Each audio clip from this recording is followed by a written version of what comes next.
Has anyone ever said to you, why don't you sleep on it? Have you tried it? I think it works. You wake up thinking a little bit more clearly, feeling a little bit more positive. You have renewed energy to face your obstacle or to tackle that decision. But what about the times that you go to bed and you just toss and turn all night and wake without really having had a moment of sleep? It's not quite the same then, is it? You feel exhausted already. Nothing that plagues you has gone away, and you're sure that everyone that you see is going to think that you just rolled out of a dump truck. I want to read to you a psalm that's a prayer for those who simply want to cry out, help, but maybe haven't even the energy to do that. The third psalm recorded for us in the book of Psalms begins like this. O Lord, how many are my foes? Many are rising up against me. Now, for many of us reading it today, we might say, oh God, how many problems do I have to face? Every day things are getting worse, and I don't think I can handle it anymore. Maybe it's just one thing that is all-consuming, or maybe it's an accumulation of grief or of stresses that seem beyond your control. The title of the psalm includes a description of its context, saying that it is a psalm of David when he was fleeing Absalom, his son. Now, I'm not certain that the titles are necessarily original. I'll say more about that later. But here at least it gives you some context of who this prayer speaks for. King David was at one time on the run from his own son. Absalom had turned his heart against his father and then persuaded many people to do the same, stealing their hearts for himself. He had succeeded even in raising his own great army and forced David to flee for his life. That whole story can be read in 2 Samuel 15-19. At one point, there's a man who came out to curse David even as he fled, throwing dirt and stones at him, saying that he was getting the very treatment that he deserved and that all this was God's way of punishing him. Perhaps you've felt or experienced similar condemnation. If it's not bad enough, the position I'm in, now I have to contend with everyone else weighing in on it, blaming me, accusing me, and reminding me that I'm completely on my own. Verse 2 says, many are saying of my soul, there's no salvation for him in God. Now let me say it right here. That's a lie. When you look at the book of Psalms, there's a little word in Hebrew that keeps coming up, Selah. It's a bit uncertain what that word means, but it might mean stop here a minute, take a breath. This is not the end, but a moment worth giving to God. But you, O Lord. I just love that change of perspective. My enemies are advancing all around me. Their voices are deafening, so much so that they're isolating me even further. Everything and everyone is telling me that I'm without hope or help. But you, O Lord, whatever you're facing at this moment, you have a prayer. And more than that, a God who is ready to listen. I got into a little trouble in my last video calling it Songs from Home, and they're not actually having any music in it. If you want to listen to a song that goes with this message, the one that plays in my head is called Thou, O Lord.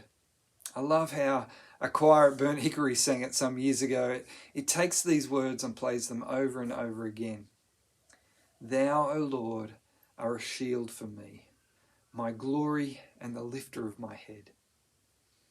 If you are under a great burden, it's worth having those words repeated again and again.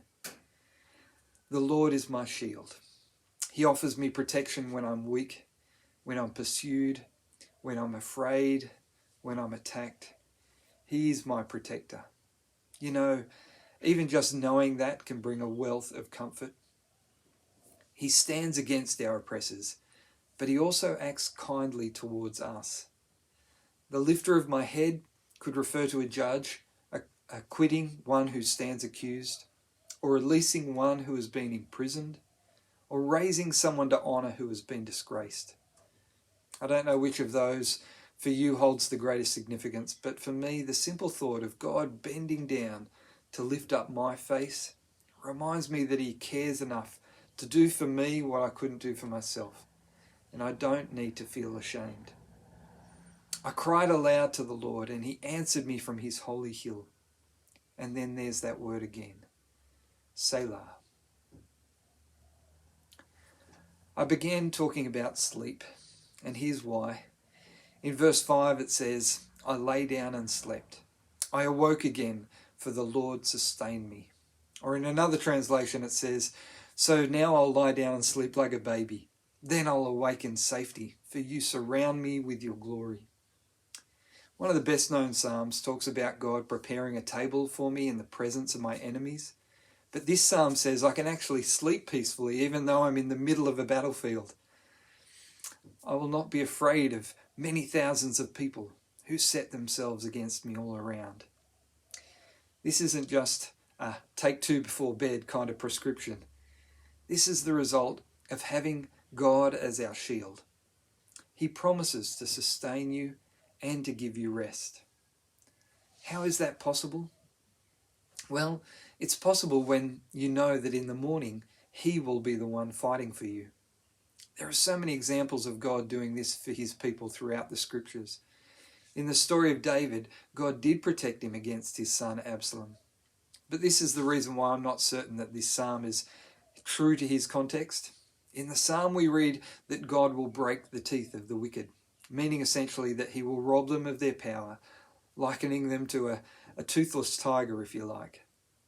David never speaks that way about Absalom. Instead, he commands his troops to deal gently with his son, and later cries over his death, saying, if only I had died instead of you. What is true in both circumstances is that it is the one who trusts in the Lord, who waits upon the Lord's victory. Salvation belongs to the Lord, it says in verse 8, and his blessings are on his people. This is a psalm of David, but it could equally be the prayer of you and me. As David put his trust in God to hear his cry, to act as his shield, to be the one who restored him and fights for him, we too can offer our prayers to God and rest in the comfort of his protection and await his salvation. How do we do that? The rightful king for David's throne is Jesus Christ. He faced the enemy, endured the ridicule of others. Even as he hung on the cross, they cried out, he saved others, but he cannot save himself. He died on that holy hill. He was laid in the grave as if to sleep in death, but was raised to life again. He ascended to heaven and has promised to return again to put to death the evil of this world, to avenge innocent blood, and to lift the heads of all who have been oppressed and scorned. The death he died for you and me. He takes the punishment, wins the victory, and by his Holy Spirit now lives in those who put their faith and their trust in him. If he answers that prayer for salvation, surely he can answer every prayer that you cry aloud to him. He is my shield, my glory, the lifter of my head. Cry out to Jesus. Selah.